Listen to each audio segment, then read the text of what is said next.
раис ҷумҳури қирғизистон ваъда дод мушкилоти марз бо тоҷикистонро то соли нав ҳал кунад. вилояти Ленингради Русия ва Тоҷикистон шартномаи ҳамкории горизонталӣ имзо мекунанд. натиҷаи бозии дӯстонаи футболи Русия ва Тоҷикистон: русҳо бе голу бехол аз Душанбе мераванд.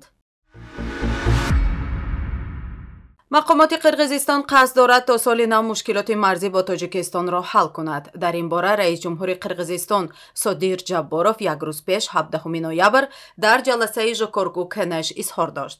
ба гуфтаи Ҷабборов масъалаи марз бо Ӯзбекистон ба поён расидааст ва тасмим гирифта шудааст ки то соли нав мушкилоти марзӣ бо Тоҷикистон низ ҳал шавад. Ҷабборов гуфт: мо бояд бо 4 кишвари ҳамсоя дар сулҳу амонӣ зиндагӣ кунем. дигар ҳеҷ як сарбоз дар сарҳад набояд бимирад. як рӯз пеш рӯзи 17 ноябр дар маҷлиси олӣ созишномаҳо дар бораи аломатгузории марзи давлатии Қирғизистону Ӯзбекистон ва идораи муштараки обанбори Кампирободро якбора дар 3 хониш ба тасвиб расонд. эълони ба поён расидани масъалаи марз бо Ӯзбекистон аз ҷониби раис ҷумҳури Қирғизистон дар ҳолест ки даҳҳо нафар дар ноҳияи Узгени вилояти Ӯши Қирғизистон дирӯз 17 ноябр дар назди бинои ҳукумати ноҳия ва дар боғи ба номи Горки шаҳри Бишкек ҷамъ шуда ба додани обанбори Кампирободи ин кишвар ба Ӯзбекистон эътироз карданд. онҳо аз президент Содир Ҷабборов ва парлумони Қирғизистон даъват карданд ки созишномаи додани обанбор ба Ӯзбекистонро тасдиқ накунанд. эътирозгарон ҳамчунин даъват карданд ки ҳамаи фаъолону сиёсатмадорони боздоштшуда дар робита ба масъалаи обанбор озод карда шаванд. мақомоти вилояти Ленингради Федератсияи Русия барои имзои созишномаи ҳамкориҳои уфуқӣ бо Тоҷикистон омодагӣ мегиранд. бино ба иттилои хабаргузории Рамблер дар ин бора сенатори вилояти Ленинград Сергей Перминов дар ҷаласаи муштараки Кумитаи шӯрои Федератсия бо Кумитаи дахлдори Палатаи болоии Парлумони ҷумҳурии Тоҷикистон изҳор дошт. тавре Перминов гуфт аз соли 2013 дар вилояти Ленинград барномаҳои кӯмак ба муҳоҷирони корӣ аз Тоҷикистон барои мутобиқшавӣ ва ҳамгироӣ амалӣ мешавад.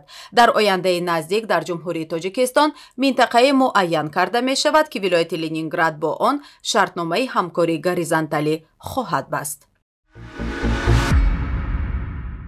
бозии дӯстона миёни дастаҳои мунтахаби миллии футболи Тоҷикистон ва Русия ки шаби 17 ноябр дар шаҳри Душанбе дар варзишгоҳи марказии ҷумҳуриявӣ баргузор шуд, бо ҳисоби баробари 0-0 ба поён расид. ин аввалин бозии тимҳои миллии Тоҷикистон ва Русия дар таърихи ҳарду даста буд. бозӣ бо ҳузури 20 000 тамошобин сурат гирифт. ҳарчанд бозингарони рус бартарӣ доштанд, ҳисоб кушода нашуд. футболбозони тоҷик тавонистанд ба рақиб муқобилият нишон диҳанд. Федератсияи байналмилалии футбол ФИФА ва Созмони футболи Аврупо УЕФА баргузории бозии дӯстона миёни дастаҳои мунтахаби Тоҷикистон ва Русияро иҷоза дода буданд. бинобар ин натиҷаҳои бозӣ ҳангоми тартиб додани рейтинг ё раддабандии ФИФА ба ҳисоб гирифта мешавад. дар ҳамин ҳол мунтахаби Русия дар феҳрасти ФИФА дар байни 211 кишвар дар ҷои 33-ум ва мунтахаби Тоҷикистон дар ҷои 108-ум ҳастанд.